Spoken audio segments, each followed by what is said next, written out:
Hypothyroidism এবং hyperthyroidism দুটোই কিন্তু বন্ধ্যাত্ব করতে পারে। সমস্ত থাইরয়েড গ্ল্যান্ড গলগণ্ড যেগুলো হয় সেটারই যে ক্যান্সার তা কিন্তু না। খাদ্যাভ্যাস বা খাবারের সাথে থাইরয়েড হরমোনের কোনো সরাসরি সম্পর্ক নাই।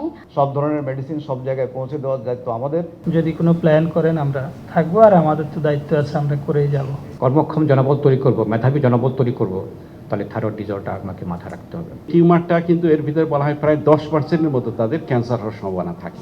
মেয়েদের বলা হচ্ছে 5 থেকে, ছেলেদের 5 থেকে 8 গুণ এই থাইরয়েড রোগ হওয়ার সম্ভাবনা বেশি। অ্যান্টিথাইরয়েড অ্যান্টিবডি এবং থাইরয়েড আল্ট্রাসোনোগ্রাম এগুলোই আমাদের প্রাথমিকভাবে থাইরয়েড হরমোনের অভাব বা হাইপোথাইরয়েডিজম ডায়াগনোসিসের জন্য গুরুত্বপূর্ণ। থাইরয়েড একটা হরমোন, থাইরক্সিন নামে যে হরমোনটি দেহে কাজ করে, তার কাঁচামাল হলো আয়োডিন। এছাড়া অতিরিক্ত গরম লাগা, বুক ধরফর, অতিরিক্ত ঘাম হওয়া এই সময় থাইরয়েডের লক্ষণ হতে পারে। শিশু বয়স থেকে শুরু করে একটা বয়ঃসন্ধিকাল পর্যন্ত, অ্যাডাল্ট লাইফ পর্যন্ত এই হরমোনের কাজ হলো ফিজিক্যাল গ্রোথকে সাহায্য করা এবং এগেন ব্রেন ডেভেলপমেন্ট তো 2-3 বছরের ভিতরে হয়ে যায়। তারপরে কাজ হলো এটা আমার মেন্টাল ফাংশনটাকে ঠিক রাখা। আমার মেন্টাল ফাংশন এবং ফিজিক্যাল গ্রোথ ইম্পর্টেন্ট বিষয়। তাহলে এই যে আমার বয়ঃসন্ধিকালটা আছে, শিশুকাল যেটা আছে, কিশোর বয়সটা যেটা আছে, আমার এই হরমোনের দায়িত্ব অনেক। যদি আমরা সঠিকভাবে সিদ্ধান্ত নিতে না পারি, ডিটেক্ট করতে না পারি, তাহলে শিশুটা লম্বা ঠিকমতো হচ্ছে না এবং সারা জীবন সে দুঃখের তার ভারাক্রান্ত মনে থাকবে এবং তার আইকিউ বা মেন্টাল ফাংশন যেটা আছে সেটা থাকবে না, স্কুল পারফরমেন্স ভালো আসবে না। অ্যাডাল্টহুডে যেটা হলো যৌবনকালে বা আমি যখন কর্মক্ষেত্রে থাকি, যদি হরমোনের প্রবলেম থাকে, বিশেষ করে আমার হাইপোথাইরয়েড বা হরমোন তৈরি হচ্ছে কম, এই কথাটা আমি বলতে চাচ্ছি, তাহলে আমার একটা সুস্থ সবল জনবল, কর্মক্ষম জনবল আসবে না, একটা মেধাবী আমার জনবল আসবে না। যদি আমরা এই জন্য চিন্তা করে থাকি যে আমরা একটা সুস্থ জনবল তৈরি করব, কর্মক্ষম জনবল তৈরি করব, মেধাবী জনবল তৈরি করব, তাহলে থাইরয়েড ডিসঅর্ডার আপনাকে মাথায় রাখতে হবে। এবং যেহেতু আমি বলছি আগে 50% যেহেতু আমাদের আনডিটেক্টেড থাকে, ডায়াগনোস হয় না, তাহলে এই বিষয়ে যেটা ইম্পর্টেন্ট হলো আগে ডিটেকশন করা। এই জন্যই এবারকার প্রতিবদ্ধ বিষয় হলো রোগটা শুরু থেকে আপনি শনাক্ত করার চেষ্টা করেন। শিশু বয়স থেকে ইম্পর্টেন্ট হলো জন্মের পর থেকে অবশ্যই আমাদের বিষয় করতে হবে, আমাদেরকে পলিসি মেকিং করতে হবে, সেটা গভর্নমেন্টের মাধ্যমে হোক, যে বাচ্চা জন্ম হওয়ার পরে থাইরয়েড ফাংশন টেস্ট করতে হবে এবং বয়সকালে স্কুল লাইফে আমাকে থাইরয়েড ফাংশন টেস্ট করতে হবে, কারণ আমার সুস্থ সবল বাচ্চা এবং মেধাবী বাচ্চা আমার ছাত্র দরকার আছে। অ্যাডাল্ট লাইফ ইম্পর্টেন্ট, কর্মক্ষমতাও থাকবো, কর্মজীবনটাকে যেন সুন্দর হয়, আমি যে বেশি করে আমার দেশকে দিতে পারি। একটা মেধাবী আমার একটা জনবল তৈরি করতে গেলে আমাকে থাইরয়েড ফাংশন দেখতে হবে। তাহলে আমার অ্যানুয়াল হেলথ চেক আপে কিন্তু এটা উল্লেখ করতে হবে। যে কোনো অ্যানুয়াল চেক আপ যদি হয়, হেলথ চেক আপ হয়, সেটা যে পারপাসই হোক না কেন, অ্যানুয়াল এসিআর তৈরি করার জন্য হোক না, একটা চাকরির ক্ষেত্রে হোক না কেন, প্রতি বছরে আগতপক্ষে যদি থাইরয়েড ফাংশন টেস্ট আমাদের স্ক্রিনিং প্রোগ্রামে থেকে যায়, তাহলে কিন্তু আমরা আর্লি ডিটেক্ট করতে পারবো। আর্লি ট্রিটমেন্ট পেলে আমরা একটা সুস্থ জীবনযাপন করতে পারবো। আমরা এই যে বলছিলাম যে একটা থাইরয়েড গ্ল্যান্ডে যদি এর অ্যাক্টিভিটিটা যে কমে যায়, অর্থাৎ যে হরমোনটা, সেই হরমোনটা যদি কমে যায়, তাহলে বিভিন্ন সমস্যা তৈরি হতে পারে। তো এটাকে আমরা বলি হাইপোথাইরয়েডিজম। আর যদি এই থাইরয়েড গ্ল্যান্ডটা ওভার অ্যাক্টিভ হয়, যদি বেশি থাইরয়েড হরমোন তৈরি করে, তাহলে তার জন্য কিছু উপসর্গ তৈরি হয়, এটাকে আমরা বলি হাইপারথাইরয়েডিজম। এবং এই থাইরয়েড গ্ল্যান্ডটা এটা যদি আকারে বড় হয়ে যায়, হ্যাঁ, তো এটাকে আমরা বলি গয়টার, এবং বড় হওয়ার জন্য তখন কিছু প্রেশার সিমটম তৈরি করে, দেখতেও কিছুটা অসুন্দর লাগে, আমাদের গলার সামনের দিকে একটা বড় একটা গ্ল্যান্ড। এছাড়াও এই গ্ল্যান্ডে দেখা যায় কিছু ছোট নোডিউল বা টিউমারের মতো থাকে, এবং এই টিউমারটা কিন্তু এর ভিতরে বলা হয় প্রায় 10%-এর মতো তাদের ক্যান্সার হওয়ার সম্ভাবনা থাকে। এছাড়াও এই থাইরয়েড গ্ল্যান্ডের আমরা বলি যেটাকে হয়তো ইনফেকশন বা ইনফ্লামেশন হতে পারে, যেটাকে আমরা থাইরয়েডাইটিস বলি। অর্থাৎ একটা থাইরয়েড গ্ল্যান্ড হাইপারথাইরয়েডিজম হতে পারে, হাইপোথাইরয়েডিজম হতে পারে, গয়টার হতে পারে, নোডিউল হতে পারে এবং থাইরয়েডাইটিস হতে পারে। যে একটা হলো দেখা যাচ্ছে যে মেয়েদের এই রোগের প্রাদুর্ভাবটা বেশি। মেয়েদের বলা হচ্ছে 5 থেকে, ছেলেদের 5 থেকে 8 গুণ এই থাইরয়েড রোগ হওয়ার সম্ভাবনা বেশি। নাম্বার 2, বয়স বাড়ার সাথে সাথে এই রোগ সম্ভাবনা বেড়ে যায়। বিশেষ করে 60 বছরের পরে দেখা যায় এই রোগের প্রকোপটা বেড়ে যাচ্ছে। দেখা যায় যে যাদের আমরা বলি যে একটা অটোইমিউন ডিজিজ, অর্থাৎ শরীরের যে রোগ প্রতিরোধ ক্ষমতা সে নিজেই করে কি শরীরের কিছু অংশকে ধ্বংস করে দেয়, এটা অটোইমিউন ডিজিজ। আমাদের শরীরে যদি কিছু অটোইমিউন ডিজিজ যাদের থাকে, যেমন আমরা বলি rheumatoid arthritis, Parkinson's anaemia, editions disease, তাদেরও টাইপ 1 ডায়াবেটিস, তাদেরও দেখা যায় এই থাইরয়েড রোগ হওয়ার সম্ভাবনাটা বেশি। কিছু সাধারণ লক্ষণ আছে, যেমন কাজে আগ্রহ না পাওয়া, ওজন বেড়ে যাওয়া, শরীরে ফোলা ভাব, ক্লান্ত লাগা, ডিপ্রেসড বা অ্যাংজাইটিতে থাকা, এছাড়া চুল ও ত্বকের কিছু পরিবর্তন, যেমন ত্বক শুষ্ক হয়ে যাওয়া, চুল পড়ে যাওয়া, এবং এছাড়াও হজম এবং শারীরিক অন্যান্য কিছু সমস্যা যেমন কোষ্ঠকাঠিন্য থাকা, জয়েন্টে ব্যথা, এ ধরনের বিভিন্ন রোগ নিয়ে আসতে পারেন। এবং এছাড়াও মহিলাদের ক্ষেত্রে বিশেষ করে অনিয়মিত মাসিক বা মাসিকের রক্তক্ষরণ বেশি হচ্ছে, এটাও একটা লক্ষণ হতে পারে। পরীক্ষাটা কি করতে হবে সেটা খুবই গুরুত্বপূর্ণ, এবং এখানে সবাই এখন মোটামুটি ইনফর্মড, এবং এটা সবার জন্যই একটা বিশেষ, চিকিৎসকদের জন্য একটা বিশেষ মেসেজ, যেটা আমরা বলি পেয়ার টেস্ট, এবং দুইটা টেস্ট একসাথেই করতে হবে, FT4 এবং TSH। কোনো ক্ষেত্রে আমরা অ্যান্টিথাইরয়েড অ্যান্টিবডিও করে থাকি। বিশেষ ক্ষেত্রে যদি থাইরয়েডে গলায় কোনো ফোলা বা চাকা পাওয়া যায়, সেক্ষেত্রে আমরা থাইরয়েডের আলট্রাসোনোগ্রামও করে থাকি। সুতরাং FT4, TSH, অ্যান্টিথাইরয়েড অ্যান্টিবডি এবং থাইরয়েড আলট্রাসোনোগ্রাম, এগুলোই আমাদের প্রাথমিকভাবে থাইরয়েড হরমোনের অভাব বা হাইপোথাইরয়েডিজম ডায়াগনোসিসের জন্য গুরুত্বপূর্ণ। এখন চিকিৎসা কী হবে, যদি সাধারণভাবে বলতে চাই, তাহলে এটা একটা হরমোন এর অভাবজনিত রোগ, হাইপোথাইরয়েডিজম। সুতরাং শরীরে যেই হরমোনটার অভাব আছে সেটাকে ঠিকমতো রিপ্লেস করাই আমাদের টার্গেট। থাইরয়েড একটা হরমোন, থাইরক্সিন নামে যে হরমোনটি দেহে কাজ করে, তার কাঁচামাল হলো আয়োডিন। তাহলে এটা কিন্তু খুব সরল অঙ্ক, যে আয়োডিনের ঘাটতি আছে মানে থাইরয়েড হরমোনের উৎপাদনের ঘাটতি থাকবে।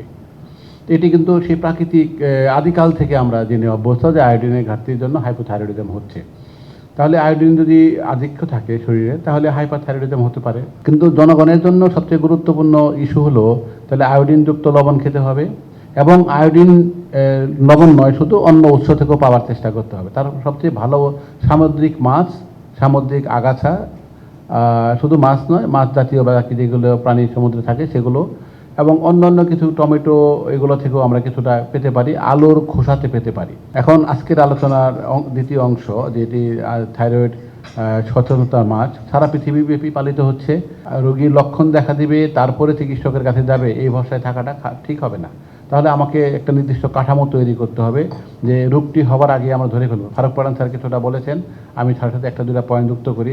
তাহলে আমাদের রাষ্ট্রীয় কাঠামো এমন হতে পারে যে সন্তান ধারণ করতে পরিকল্পনার অংশ হিসেবে হাজব্যান্ড ওয়াইফ দুজনকে থাইরয়েডের ফাংশন দেখতে হবে। প্রথমেই রোগী বিভিন্ন স্পেকট্রাম নিয়ে আমাদের কাছে আসতে পারে। একটা স্পেকট্রাম হতে পারে যে রোগী ওজন কমে যাচ্ছে, তো অনেক সময় দেখা যাচ্ছে রোগীরা ওজন কমে যাওয়া নিয়ে আমাদের কাছে আসে।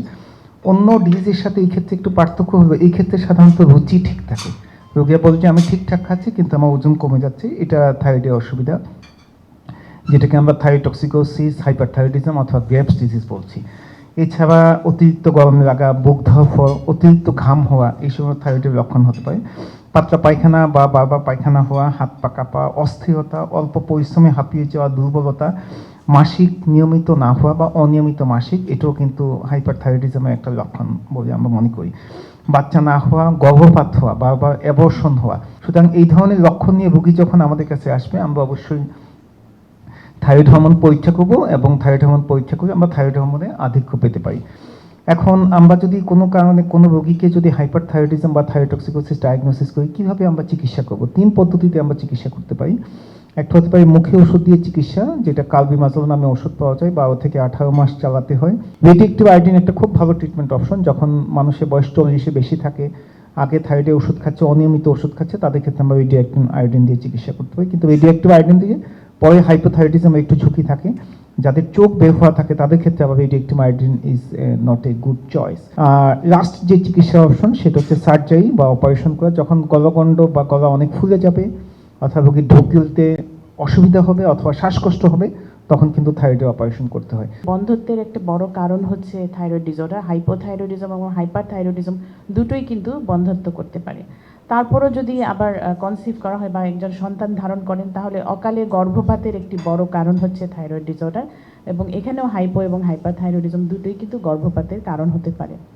এরপরও যদি গর্ভধারণটা কন্টিনিউ করা হয়, আমরা জানি যে গর্ভস্থ শিশুর শারীরিক এবং মানসিক বিকাশ মায়ের থাইরয়েড হরমোনের উপর নির্ভর করে, এবং মায়ের যে থাইরয়েড হরমোন যদি খুব সূক্ষ্মভাবে এদিক ওদিক হয়, সেটাই কিন্তু সন্তানের উপরে অনেক নেতিবাচক প্রভাব ফেলে, এবং সেটা আজীবন বয়ে বেড়ানোর মতো নেতিবাচক প্রভাব থাকতে পারে। যেহেতু থাইরয়েড এটা খুবই গুরুত্বপূর্ণ আমাদের হিউম্যান ডেভেলপমেন্টের জন্য, ওম টু টুম, জন্ম থেকে একদম মৃত্যু পর্যন্ত, দোলনা থেকে কবর পর্যন্ত এই হরমোনের গুরুত্ব অপরিসীম। বাচ্চাদের ক্ষেত্রে একটু প্রেজেন্টেশনটা একটু সামান্য দু একটা এদিক সেদিক থাকে, আসলে সব প্রেজেন্টেশনে মোরালেস কাছাকাছি।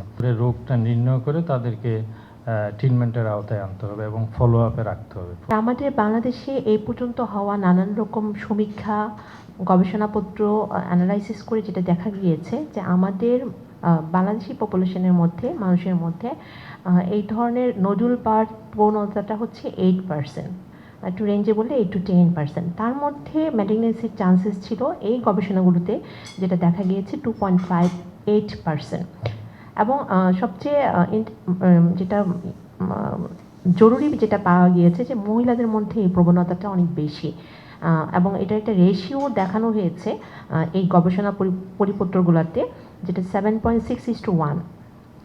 তার মধ্যে আরও ইম্পর্টেন্ট যেটা, যে আমরা সাধারণত এই সোলিংগুলোতে যে গলগণ্ড, সেখানে কিন্তু নডুলার হতে পারে অথবা মাল্টি নডুলার, যে কোনোটাই ক্যান্সারাস পরে টার্ন হতে পারে। তো সেক্ষেত্রে কিন্তু সলিড নডুলের ক্যান্সার হওয়ার প্রবণতাটা বেশি। সমস্ত থাইরয়েড গ্ল্যান্ড গলগণ্ড যেগুলো হয় সেটারই যে ক্যান্সার তা কিন্তু না। তাহলে কোনটা ক্যান্সার সেটা জানতে হলে আমাকে কিন্তু একটি রোগীকে একটি ইতিহাস নিতে হবে, তাকে সঠিকভাবে পরীক্ষা করতে হবে এবং প্রয়োজনীয় ইনভেস্টিগেশন করে তাকে ডিটেক্ট করতে হবে তার এটা ম্যালিগন্যান্ট অথবা ম্যালিগন্যান্ট না। তো এইটা একটি ইম্পর্টেন্ট জিনিস যে আমাদের রোগীদেরকে বুঝতে হবে। তাহলে অ্যাওয়ারনেসটাও কিন্তু একটা ব্যাপার, হেলথ এডুকেশনও কিন্তু একটা ব্যাপার, যে রোগীরা কখন একজন ডক্টরের কাছে যাবে। তার কথার ভয়েস যদি চেঞ্জ হয়ে যায়, হর্সনেস অফ ভয়েস, অথবা সে বলছে যে আমার ঢোক গিলতে কষ্ট হচ্ছে, অথবা আমার গলাটার সামনের অংশটা মনে হয় ফুলে গেছে, এই সমস্ত সিমটমগুলো থাকলে একজন ডক্টরের, বিশেষ করে একজন এন্ডোক্রাইনোলজিস্ট হরমোন বিশেষজ্ঞের সাথে তার পরামর্শ করতে হবে। সেই এন্ডোক্রাইনোলজিস্ট বা হরমোন বিশেষজ্ঞ তিনি তার ফিজিক্যাল এক্সামিনেশন, তার ইতিহাস ফিজিক্যাল এক্সামিনেশন করে কিন্তু সবসময় যে একটা গ্ল্যান্ডের মধ্যে আমাদের অনেক সময় ছোটো ছোটো নডিউল থাকে, সেই নডিউলগুলো কিন্তু শুধুমাত্র ফিজিক্যাল এক্সামিনেশন করেও কিন্তু ডিটেক্ট করা সম্ভব না। তার ইতিহাস, যেমন তার পারিবারিক ইতিহাস আছে কিনা, তার এজ, তার সেক্স, তারপর তার কোনো রেডিয়েশনের এক্সপোজারের হিস্ট্রি আছে কিনা, তিনি কোন এলাকাতে থাকেন, কোনো এলাকা কিন্তু আছে গট্রোজেনাস এলাকা, আমাদের উত্তরবঙ্গের কথা আমরা বলি সবসময়। খাদ্যাভ্যাস বা খাবারের সাথে থাইরয়েড হরমোনের কোনো সরাসরি সম্পর্ক নাই। আপনারা ওষুধটা যেটা খাবেন সেটা খালি পেটেই খাবেন। আরও কিছু ওষুধ আছে, যেমন কেফেইন, চা, কফি, এগুলো হাইপারথাইরয়েডিজম নিয়ে আমার পূর্ববর্তী বক্তারা আলোচনা করেছেন, যেখানে কিছু লক্ষণ থাকে, অতিরিক্ত গরম লাগা, অস্থিরতা।